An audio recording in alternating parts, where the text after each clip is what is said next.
Slick back. No, slick back. That's what I said. Slick back. No, nigga, I'm a pimp named Slick back. Pimp named Slick back. Pimp named Slick back. Nigga, are you deaf? I'm a pimp named Slick. Assalamualaikum warahmatullahi wabarakatuh. Perkenalkan, nama saya Dini Yulianti. Pada video kali ini saya akan membahas dua biografi tokoh untuk memenuhi tugas mata kuliah membaca komprehensif. Tokoh yang pertama yaitu Khadijah binti Khuwailid atau istri Nabi Muhammad SAW, dan tokoh yang kedua adalah R.A. Kartini yaitu pahlawan nasional pejuang emansipasi wanita. Mari kita simak bersama-sama. Khadijah binti Khuwailid bin Asad bin Abdul Uzza bin Qusay. Khadijah merupakan anak perempuan dari Khuwailid bin Asad dan Fatimah binti Zaid. Siti Khadijah lahir pada tahun 556 Masehi. Beliau berasal dari golongan pembesar Mekah dan menikah dengan Nabi Muhammad SAW pada usia 40 tahun, sedangkan pada saat itu Nabi berusia 25 tahun. Siti Khadijah merupakan perempuan yang kaya dan terkenal. Kekayaan yang dimilikinya adalah peninggalan dari dua suami terdahulunya, yaitu Abu Halah At-Tamimi dan Atik bin Aiz bin Makhzum. Keduanya wafat dengan meninggalkan harta kekayaan dan juga jaringan perniagaan yang luas.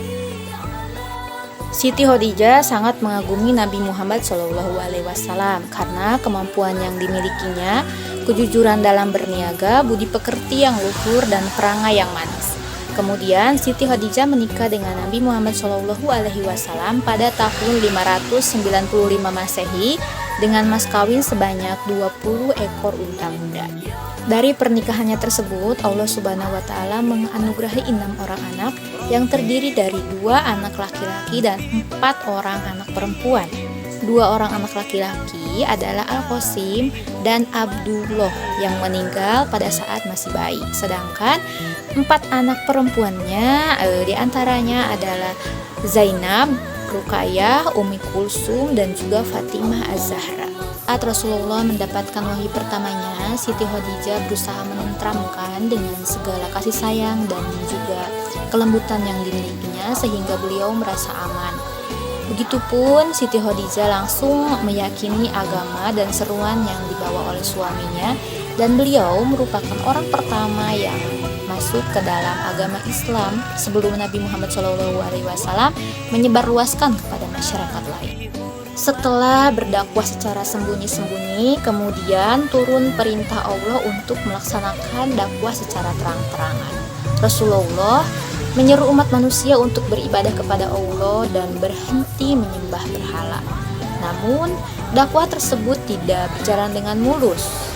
Mereka menolak, mencaci maki, bahkan tidak segan-segan menyiksa Rasulullah. Siti Khadijah tampil mendampingi Rasulullah dengan penuh kasih sayang, cinta, dan juga kelembutan. Beliau senantiasa mendengarkan kegundahan yang dilontarkan oleh Rasulullah tentang perlakuan orang-orang Quraisy. Beliau mendengarkan dengan penuh perhatian dan juga senantiasa memotivasi Rasulullah untuk terus bersemangat dan juga terus menyebarkan agama Allah. Sampai pada suatu waktu kaum Quraisy memboikot kaum muslimin demi menghentikan dakwah Rasulullah SAW. Mereka memboikot dalam bentuk alat transportasi, komunikasi, dan juga kebutuhan sehari-hari seperti makanan, minuman, pakaian, dan lain sebagainya. Pada saat itu, karena kelaparan dan juga kehausan dalam waktu bertahun-tahun, Siti Khadijah mengalami sakit dan akhirnya meninggal dalam pangkuan Rasulullah SAW. Siti Khadijah meninggal pada bulan Ramadan di hari ke-11 pada tahun ke-10 kenabian, yaitu 3 tahun sebelum Nabi Muhammad SAW hijrah ke Yastrib atau sekarang disebut Madinah. Pada saat meninggal, Siti Khadijah berusia 65 tahun dan Nabi pada saat itu berusia 50 tahun. Beliau dimakamkan di dataran tinggi Mekah yang biasa disebut Al-Hajjun. Itu merupakan kisah hidup atau biografi dari Siti Khadijah atau istri Nabi Muhammad SAW. Kemudian kita lanjutkan dengan biografi tokoh yang kedua, yaitu R.A. Kartini. Raden Ajeng Kartini atau R.A. Kartini adalah perempuan asal Jepara yang lahir pada tanggal 21 April tahun 1879. R.A. Kartini merupakan keturunan bangsawan. Oleh karena itu, gelar Raden Ajeng disematkan kepadanya.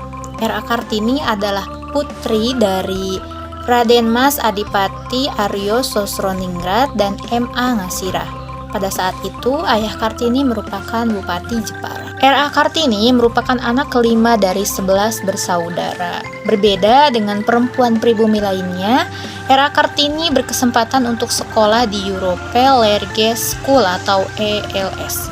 Sekolah ini diperuntukkan bagi orang Belanda dan pribumi yang kaya raya.